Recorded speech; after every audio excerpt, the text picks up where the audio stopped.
Hi everyone, my name is Adarsh Mishra and आप देख रहे हैं यूथ नेशन कोडर्स। आज हम लोग बात करने वाले हैं अपने placement drive MCQs in Python के पार्ट 43 के बारे में, जिसमें 20 के 20 एमसीक्यूज हम लोग यहाँ पे सॉल्व करने वाले हैं। तो आते हैं अपने पहले एमसीक्यू पे। हमसे क्या करेंगे, what is the output of the following Python code. तो हम लोगों ने क्या करा, देखा यहाँ पे हमारे पास एक क्लास है डेमो नाम की, उसका हमने यहाँ पे ऑब्जेक्ट बनाया हुआ है। क्या कह रहे हैं, डेमो क्लास का ऑब्जेक्ट बनाओ ओबीजे नाम का। तो डेमो का इनिट चल जाएगा।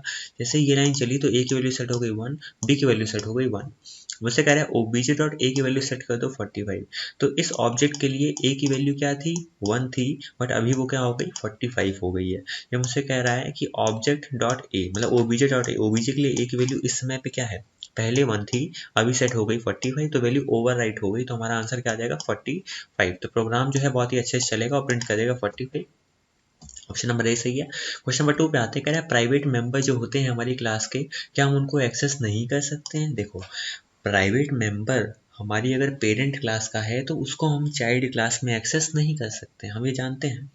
बट अगर मैं कह दूं कि इस क्वेश्चन में यहाँ पे हमारा प्राइवेट मेंबर क्या है, ये है, 2 अंडरस्कोर लगे हैं। अब मैं कह देता हूँ इसको मुझे इस क्लास के बाहर यूज करना है, तो मैं इसको कैसे यूज करूंगा, सिंपली मैं यूज कर सकता हूँ। कैसे, मैं बोलूंगा कि ओबीजे डॉट ऑब्जेक्ट डॉट एक अंडरस्कोर लगाएंगे, क्लास का नाम क्या है, डेमो। इसके बाद हमें कौन सा वेरिएबल चाहिए, अंडरस्कोर बी चाहिए ना, तो यहाँ पे लिख दो अंडरस्कोर बी। तो ये कॉन्सेप्ट नेम मैंगलिंग का है, हम लोग इससे यूज कर सकते हैं, प्राइवेट वैल्यूज को बाहर यूज कर सकते हैं। तो मुझसे क्या कह रहा है कि प्राइवेट मेंबर जो होते हैं हमारी क्लास के, क्या हम इसको एक्सेस नहीं कर सकते हैं। तो ये कहना गलत है, इसको हम एक्सेस कर सकते हैं। तो ये क्या हो गई, ये सिंटेक्स क्या हो गया, इसका गलत हो गया, ये लाइन गलत हो गई कि हम लोग उसको नहीं कर सकते हैं, तो ये तो गलत है। उसको यूज कर सकते हैं बाहर, नेम मैंगलिंग का कॉन्सेप्ट यूज करके।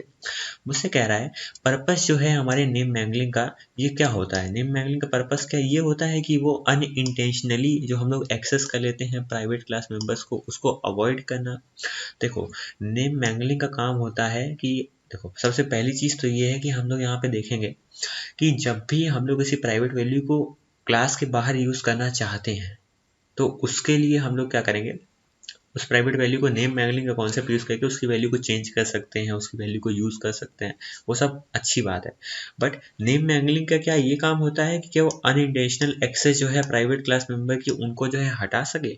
तो इसका आंसर क्या होना चाहिए कि भाई बिल्कुल सही बात है कि नेम मैंगलिंग का यूज करके हम लोग अवॉइड करते हैं कि कोई धोखे से प्राइवेट क्लास की चीजों को यूज ना कर सके। समझ रहे हो, तो इसका आंसर क्या हो जाएगा, ट्रू। और इसका मैंने सिंटैक्स आपको ऊपर अभी बता ही दिया कि किस तरह से ये हमें बचाता है, क्योंकि भाई जिसको भी प्राइवेट वैल्यू चेंज करनी होगी उसको वो इतना बड़ा सिंटैक्स लिखना होगा। समझ रहे हो। क्वेश्चन नंबर 4 पे आते हैं। एक हमारे पास क्लास है फ्रूट्स नाम की, मैंने उसका एक ऑब्जेक्ट बनाया ओबीजे नाम का। इसका मतलब फ्रूट का इनिट चल जाएगा, इनिट चला, प्राइस की वैल्यू सेट हो गई 100, बैक्स की वैल्यू सेट हो गई 5। मुझसे कह रहा है ओबीजे डॉट डिस्प्ले मतलब फ्रूट क्लास के अंदर डिस्प्ले नाम का मेथड चलाओ। डिस्प्ले नाम का मेथड चला, प्रिंट कर रहा है सेल्फ डॉट बैग, उसकी वैल्यू है 5, तो 5 मेरा प्रिंट हो गया। तो program runs fine and 5 is printed. ठीक है। क्वेश्चन नंबर 5 पे आते हैं।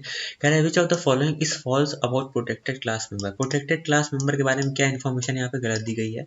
तो दे बिगिन विद 1 अंडरस्कोर, बिल्कुल सही बात है, एक अंडरस्कोर लगता है उनके पहले, प्राइवेट के पहले 2 अंडरस्कोर लगते हैं।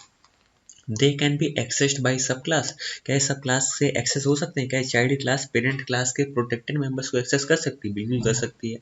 They can be accessed by name mangling, क्या उसको नेम मैंगलिंग के मेथड से एक्सेस कर सकते हैं, नहीं। नेम मैंगलिंग का मेथड हम लोग तभी यूज करते हैं जब हमें प्राइवेट वैल्यूज को एक्सेस करना होता है। तो यहाँ पे ये प्रोटेक्टेड है, तो इसको हम लोग ना यूज कर पाएंगे। क्वेश्चन नंबर 6 पे आते हैं। ऑब्जेक्ट नाम की हमारे पास एक क्लास है, मैंने OBJ is equal two objects, इसका मैंने क्या करा, एक ऑब्जेक्ट बनाया ओबीजे नाम का, इसका इनिट चल जाएगा, कलर की वैल्यू हो गई नन, शेप हो गया मेरा सर्कल। शेप क्या है मेरा, प्रोटेक्टेड मेंबर है, एक अंडरस्कोर लगाया। मुझसे कह रहा है ओबीजे डॉट अंडरस्कोर क्लास का नाम अंडरस्कोर शेप। तो अभी अभी हम लोगों ने ऊपर देखा था कि नेम मैंगलिंग का यूज करके हम लोग प्रोटेक्टेड मेंबर की वैल्यू को यूज नहीं कर सकते हैं। यहाँ पे अगर हमारा ये प्राइवेट होता तो हम लोग इसे यूज कर लेते, बट अभी हमारे केस में क्या है, प्रोटेक्टेड मेंबर है, तो इसको यूज नहीं कर सकते नेम मैंगलिंग का कॉन्सेप्ट यूज करके। तो यहाँ पे क्या आ जाएगी, प्रॉब्लम आ जाएगी, एरर आ जाएगी। क्यों आएगी, क्योंकि मेंबर जो है प्रोटेक्टेड मेंबर है ना। एरर आएगी क्योंकि प्रॉपर सिंटेक्स नेम मैंगलिंग का हम लोगों ने इम्प्लीमेंट नहीं करा है। क्वेश्चन नंबर 7 पे आते हैं। मुझसे कह रहे हैं मेरे पास क्लास ए है, मेरे पास क्लास बी है, मैंने बी का ऑब्जेक्ट बनाया, मैंने कहा ठीक है बी का इनिट चल जाएगा। जैसे बी का इनिट चला, इसने कहा मेरे पापा का इनिट चलाओ, ए का इनिट चलाओ, ए का इनिट चलाया। मुझसे कह रहा है कि सेल्फ डॉट मल्टीप्लाई 15, कह रहा है मल्टीप्लाई नाम का मेथड चलाओ 15 का। आप लोग कंफ्यूज हो जाते हैं कि क्लास ए का मल्टीप्लाई हम चलाएं कि क्लास बी का मल्टीप्लाई हम चलाएं। तो मैं कहता हूं आप यहाँ तक किसकी बदौलत पहुंचे, यहाँ तक किसकी बदौलत पहुंचे, इसका यूनिट चला, इसका यूनिट कहाँ चलवाया, यहाँ चलवाया। तो इसको किसने चलाया, ओबीजे ने चलाया। ओबीजे किसका आदमी है, बी का आदमी है। इसका मतलब आप इस लाइन तक पहुंचे किसकी वजह से, बी क्लास की वजह से। तो बी का मल्टीप्लाई चलेगा, समझे। तो बी का मल्टीप्लाई चला, 15 यहाँ पास करा है, आई की वैल्यू हो गई 15, सेल्फ डॉट आई की वैल्यू क्या सेट हो गई, 2 इंटू 15 मतलब 30। तो सेल्फ डॉट आई की वैल्यू हो गई 30, प्रिंट कर रहे हैं सेल्फ डॉट आई, तो मेरा प्रिंट हो जाएगा 30। तो ऑप्शन नंबर यहाँ पे डी बिल्कुल सही है। क्वेश्चन नंबर 8 पे आते हैं। यहाँ पे हमारे पास एक क्लास है डेमो नाम की, दूसरी है डेमो डिराइव नाम की। मुझसे कह रहा है डेमो डॉट डिस्प्ले। तो ये क्या कर रहा है कि डेमो क्लास के अंदर कहीं डिस्प्ले नाम का मेथड है तो उसे चलाओ। डेमो क्लास के अंदर डिस्प्ले नाम का मेथड ये है, इसे चलाओ। क्या कह रहा है, प्रिंट करो सेल्फ डॉट चेक। तो ये कह रहा है चेक नाम का मेथड चलाओ। चेक नाम का मेथड ये है, तो ये क्या कर रहा है, रिटर्न कर रहा है डेमोस चेक। तो प्रिंट कर देगा ये डेमोस चेक। तो हमारा ये पहले आंसर आ गया। ये मुझसे कह रहा है डेमो डिराइव्ड का डिस्प्ले चलाओ। डेमो डिराइव्ड के पास डिस्प्ले नाम का मेथड ही नहीं है, तो वो कहेगा डेमो तुम अपना हमें डिस्प्ले दे दो। तो डेमो ने कहा ठीक है यूज कर लो, डिस्प्ले यूज करा मैंने। डिस्प्ले क्या कह रहा है, सेल्फ डॉट चेक। तो अब सवाल ये है कि ये चेक कौन सा यूज होगा, डेमो का चेक चलेगा या फिर डेमो डिराइव्ड का चेक चलेगा। तो मैं आपसे कहता हूँ कि आप इस लाइन तक किसकी बदौलत पहुंचे। यहाँ पे हम लोग ये यूज कर रहे हैं ना, यहाँ पे हम डेमो डिराइव्ड से ढूंढते हुए आए थे। तो इस चीज को चलाने वाला रियल में कौन है, डेमो डिराइव्ड है। तो डेमो डिराइव्ड के पास पहले चेक करेगा क्या चेक नाम का कोई मेथड है, इसने बोला हाँ है डिराइव्ड चेक। तो इसकी वैल्यू यहाँ पे प्रिंट हो जाएगी, ना कि डेमो चेक। तो हमारा क्या आंसर आ जाएगा, पहला आएगा डेमो चेक और उसके बाद आ जाएगा डिराइव्ड चेक। तो demo check derived check, option number A बिल्कुल सही है। क्वेश्चन नंबर 9 पे आते हैं। क्लास है हमारी एक, और हमने क्या करा, ऑब्जेक्ट 1 बनाया, इसे 5 और 2 पास करा है मैंने। तो यहाँ पे x और y की वैल्यू सेट हो गई 5 और 2। तो obj1 के लिए x की वैल्यू क्या सेट हो गई 5, obj1 के लिए y की वैल्यू सेट हो गई 2। ऑब्जेक्ट 2 का भी हमने सेम उसी क्लास का दूसरा ऑब्जेक्ट बनाया है। तो ऑब्जेक्ट 2 के लिए x की वैल्यू सेट हो गई 2 और ऑब्जेक्ट 2 के लिए y की वैल्यू सेट हो गई हमारी 5। ये हमसे कह रहा है प्रिंट करो obj1 is equal to obj2। तो इस ऑपरेशन को परफॉर्म करने के लिए, इक्वल टू ऑपरेशन परफॉर्म करने के लिए स्पेशल मैजिक मेथड होता है अंडरस्कोर EQ अंडरस्कोर। तो जो मैंने मेथड का भी आपको नाम लिया, ये उस क्लास के अंदर होना ज़रूरी है अगर हमें ये लाइन एग्जीक्यूट करनी है, वरना आ जाएगी एरर। तो यहाँ पे देखो, यहाँ पे देखा इसने EQ नाम का कहाँ पे है, कहाँ पे है, कहाँ पे, ये रहा। तो यहाँ पे इसने क्या किया, देखा EQ है। तो EQ जब भी obj1 और obj2 होते हैं तो यहाँ पे दो चीज़ें पास हो जाती हैं हमारे EQ मेथड पे। तो सेल्फ की वैल्यू चली गई obj1 और अदर में आ गया हमारा obj2। अब मुझसे कह रहा है self dot X into self dot Y, मतलब सेल्फ क्या है, ऑब्जेक्ट 1। तो कह रहा है ऑब्जेक्ट 1 की x और y वैल्यू को आपस में मल्टीप्लाई करो तो आ जाएगा 10। कह रहा है क्या वो बराबर है अदर डॉट एक्स, अदर मतलब obj2, तो obj2 की x into obj dot Y के। तो 2 इंटू 5 10, 2 इंटू 5 10 का 10 इज इक्वल टू 10। तो बिल्कुल सही बात है, ट्रू। तो रिटर्न कर देगा ट्रू। तो यहाँ से हमें मिल गया इतनी लाइन का आंसर मिल गया ट्रू, तो प्रिंट होगा ट्रू। तो ऑप्शन नंबर सी बिल्कुल सही है। क्वेश्चन नंबर 10 पे आते हैं, कह रहे हैं बिगेस्ट रीजन बताइए पॉलीमॉर्फिज्म को हम लोग क्यों यूज करते हैं। ये अलाउ करता है प्रोग्रामर को कि वो और ज़्यादा एब्स्ट्रैक्ट लेवल पे सोचे। तो ऐसा बिल्कुल नहीं है, इसके लिए एब्स्ट्रैक्शन यूज होता है। There is less program code to write, कम प्रोग्राम कोड लिखना हो ऐसा नहीं होता कभी।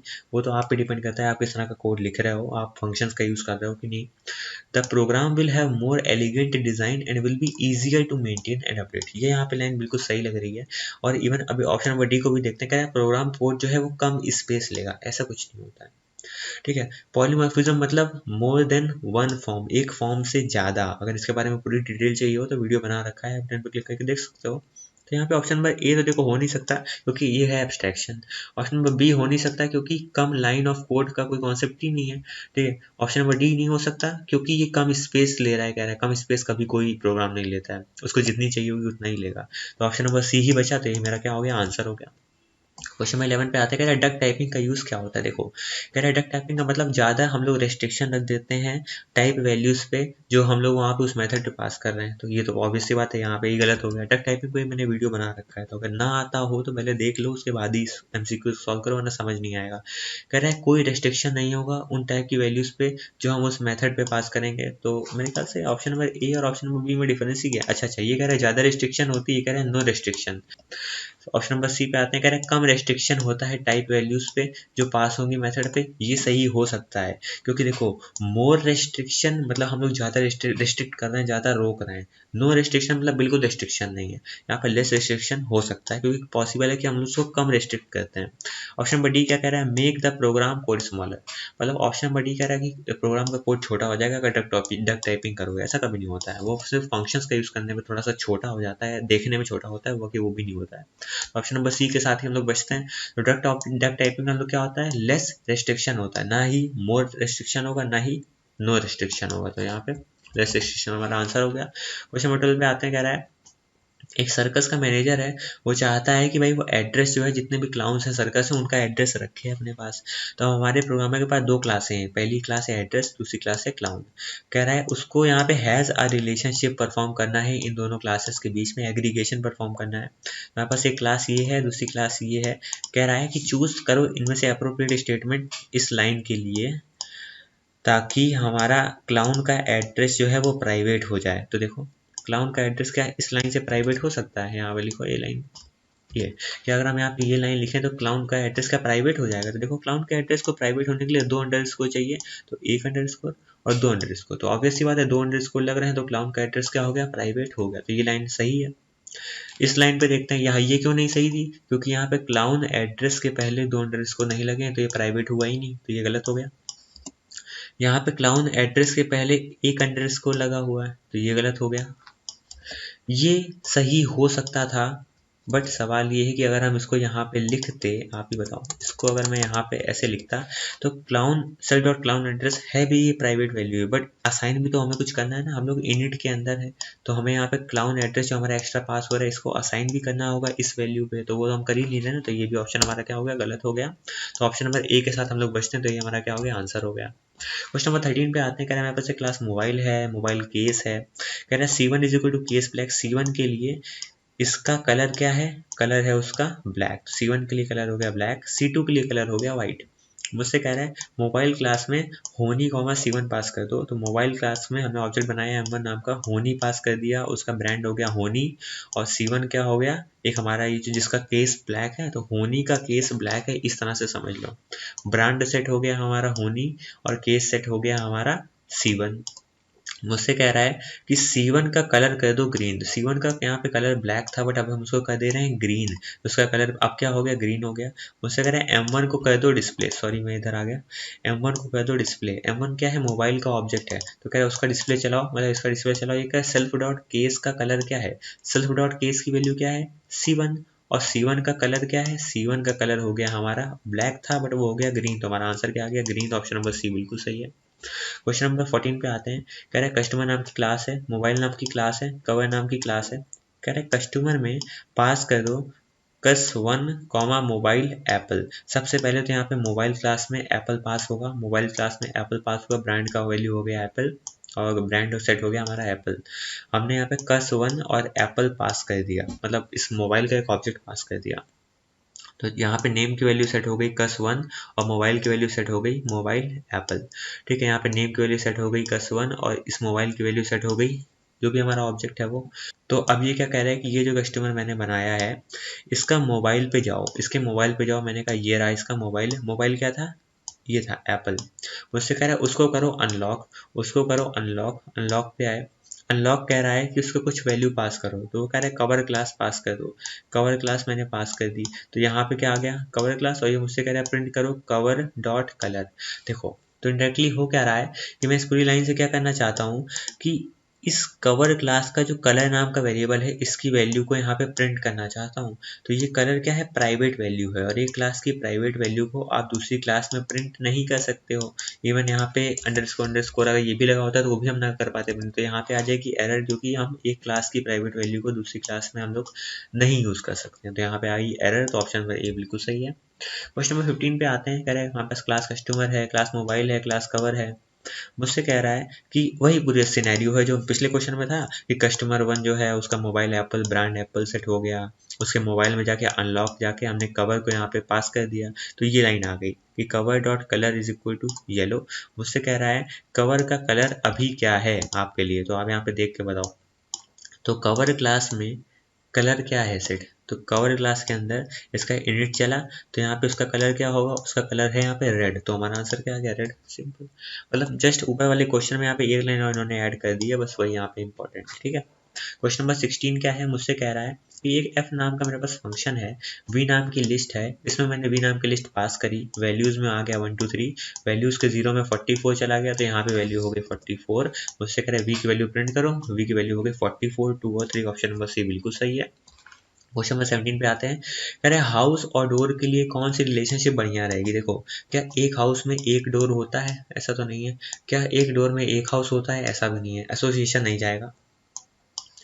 इनहेरिटेंस हो सकता है क्या, मतलब क्या एक हाउस, अगर हाउस हमारी पेरेंट क्लास है तो क्या डोर चाइल्ड क्लास होगा क्या, या फिर अगर डोर हमारा पेरेंट क्लास है तो क्या हाउस चाइल्ड क्लास होगा, तो ऐसा तो नहीं होता। पेरेंट और चाइल्ड रिलेशनशिप कहीं नजर नहीं आ रही, तो इनहेरिटेंस भी नहीं होगा। ऑल ऑफ द अबव हो नहीं सकता। बचा कंपोजिशन, मतलब एक हाउस जो है, house is composed of so many doors, तो ऑप्शन नंबर बी बिल्कुल यहाँ पे सही हो गया। क्वेश्चन नंबर 18 पे आते हैं, कह रहा है हैश वैल्यू हमें स्टोर करनी है हैश टेबल में, और यहाँ पे हमें 5 को यूज करना है, मतलब जितनी भी वैल्यूज हैं उसको अगर आप 5 से डिवाइड करो, देखो रिमाइंडर क्या आता है। देखो 5 को अगर आप 81 से डिवाइड करोगे तो क्या होता है यहाँ पे, ये अराउंड आपका आ जाएगा, कितना आएगा, 15 5 जा 75, 16 5 जा 80, ठीक है। तो 5 16 जा होता है 80, तो 80 और 81, तो यहाँ पे अगर देखो रिमाइंडर क्या आ गया 1। फिर 20 के केस में 5 4 जा 20, तो पूरा पूरा चला गया, रिमाइंडर आया 0। फिर 34 के केस में 5 6 जा 30, तो आ जाएगा 4 रिमाइंडर। फिर यहाँ पे 42 के केस में 5 8 जा 40, तो 2 रिमाइंडर आ गया। और 21 के केस में 21 डिवाइड बाई 5 करोगे तो 5 4 जा 21 आ गया। और 45 के केस में 5 9 जा 45, तो आ गया 0। तो यहाँ पे देखो कोलिजन हो रहा है, रिमाइंडर अलग अलग आना चाहिए था सबका जब भी हम 5 से डिवाइड करते, बट यहाँ पे नहीं आ रहा है। इसका मतलब इसकी वैल्यू आ रही 1, इसकी वैल्यू आ रही 1, इसकी आ रही 0, इसकी आ रही 0, मतलब यहाँ पे कुछ ऐसी वैल्यूज हैं जो प्रॉब्लम कर रही हैं। तो कह रहा है जो हैश वैल्यूज हैं ये असेंडिंग ऑर्डर में आप भी स्टोर करके, कह रहा है पता करो कि कोलिजन होगा क्या। कोलिजन मतलब क्या, सेम रिमाइंडर वाली वैल्यूज आ रही हैं। तो देखो 1 1 ये आ रही है, 0 0 ये भी आ रही है। तो कह रहे कोलिजन अगर होगा कहाँ पे, 0 में और 1 में, तो ऑप्शन नंबर ए बिल्कुल सही है। जब भी ऐसे क्वेश्चन आए हमेशा डिवाइड करके पहले रिमाइंडर निकाल लो, अगर रिमाइंडर कॉमन है तो वही कॉमन वाले रिमाइंडर ही कोलिजन प्रोवाइड करेंगे, भिड़ जाएंगे आपस में। 81 कहेगा अरे मेरा आंसर बना रहा है, 21 कहेगा अरे मेरा आंसर बना रहा है, तो यहाँ पे दिक्कत हो गई। क्वेश्चन नंबर 19 पे आते हैं, कह रहा है ये वैल्यूज स्टोर है हैश टेबल में, कह रहे हैं इनमें से कौन सा हैश फंक्शन बेस्ट होगा। तो मैं सबसे पहले 5 के लिए चेक करता हूँ। तो 5 के लिए चेक करो कि क्या 24 को जब 5 से डिवाइड करते तो रिमाइंडर क्या आता है, इसके लिए आएगा 4। 35 के लिए 5 7 जा 35, तो इसके लिए रिमाइंडर बचा 0। 45 के लिए 5 9 जा 45, रिमाइंडर बचा 0। 0 और 0 किन्हीं दो वैल्यूज के लिए सेम हैश वैल्यू नहीं आ सकती है, इसके लिए आ रही 0, इसके लिए भी आ रही 0, यहाँ पे हो गया कोलिजन, तो मतलब ये आंसर जो है हमारा गलत है। 4 से डिवाइड करके देखो, 4 6 जा 24, तो इस साइड पे आंसर क्या आ गया मेरा 0। फिर इसका 35, तो 4 8 जा 32, तो 3 रिमाइंडर बचा, तो इधर आ गया 3। 45 के लिए 4 10 जा 40, 4 11 जा 44, तो यहाँ पे रिमाइंडर आया 1। 90 के लिए देख लो, तो 4 22 जा 88, तो आंसर आ जाएगा यहाँ पे 2 रिमाइंडर। और 43 के लिए देखो 4 10 जा 40, तो यहाँ पे रिमाइंडर आ गया 3। तो लॉजिकली देखो 3 एंड 4 जा 32, 4 10 जा 43, तो यहाँ पे ये भी बिल्कुल सही नहीं है। ऑप्शन नंबर यहाँ पे आओ, 3 से डिवाइड करके देखो, तो 3 8 जा 24, यहाँ पे आ गया 0। 35 के लिए आओ, 3 11 जा 33, तो रिमाइंडर क्या आ गया 2 आ गया। और यहाँ पे 45 को डिवाइड करो तो यहाँ पे आ गया 0, तो यहाँ पे 3 भी बिल्कुल सही नहीं है, तो सी को भी हम यहाँ पे हटा देंगे। एंड यहाँ पे 2 के लिए चेक करेंगे, 2 12 जा 24, तो यहाँ पे आ गया 0। एंड 2 17 जा 34, तो यहाँ आ गया 1। एंड 2 2 जा 4, 2 2 जा 4, यहाँ पे आ गया 1। तो लॉजिकली देखो तो सब में यहाँ पे कुछ ना कुछ कोलिजन आ रहा है। तो अब सवाल ये, इनमें से फिर हम चूज किसको करेंगे। तो यहाँ पे मेरे पास ऑप्शन क्या था, आइदर हम यहाँ पे 2 करें, तो मैं यहाँ पे ऑप्शन सारे मैं भुला चुका हूँ, तो मैं जरा उनको रिक्रिएट करता हूँ तुरंत। ये यहाँ पे क्या था, 2 था, शायद 3 था, शायद 4 था एंड 5 था, ऐसा कुछ था, सॉरी 5 था। तो यहाँ पे अब इसको पूरा पूरा सॉल्व करने देखा तो चारों में कोलिजन आ रहा है। तो अब ये देखो कि इसमें से कौन सा किसमें कम कोलिजन आएगा, क्योंकि हमारे पास नन ऑफ द अबव का ऑप्शन नहीं है। तो 5 केस में देख लो, 5 4 20, तो यहाँ आएगा 4, 5 7 30, और यहाँ आ गया 0, 5 9 45 0, और 5 यहाँ भी 0 आएगा, 5 8 40 आएगा, यहाँ पे रिमाइंडर 3।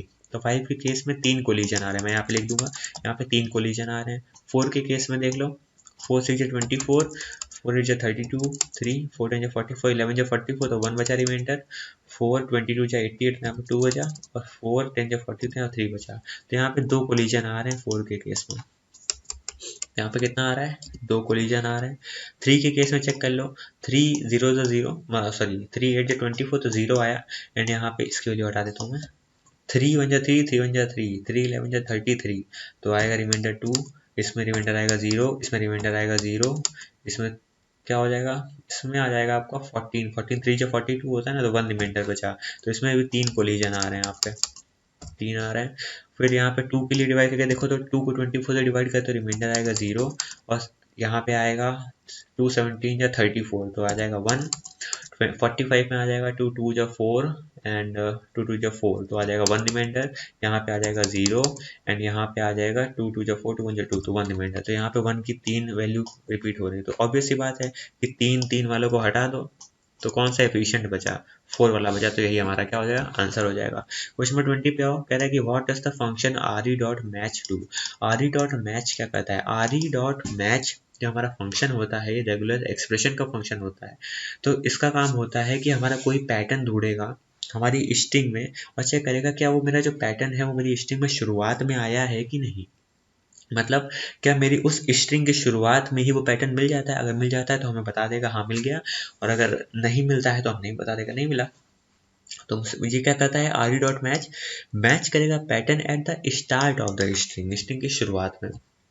तो अगर इसका आपने अगर ना देखा हो वीडियो रेगुलराइजेशन वाला, अगर ना आता हो कि मैच क्या होता है, सर्च क्या होता है, फाइंड ऑल क्या होता है, कंपाइल क्या होता है, तो आप मेरा वीडियो देख सकते हो आई बटन पर क्लिक करके। तो वहाँ पे आपको समझ में आ जाएगा कि रेगुलर एक्सप्रेशन का हम लोग किस तरह से यूज़ करते हैं, उसमें पैटर्न्स क्या होते हैं, एंड किस तरह से हम लोग का match and search object create होता है।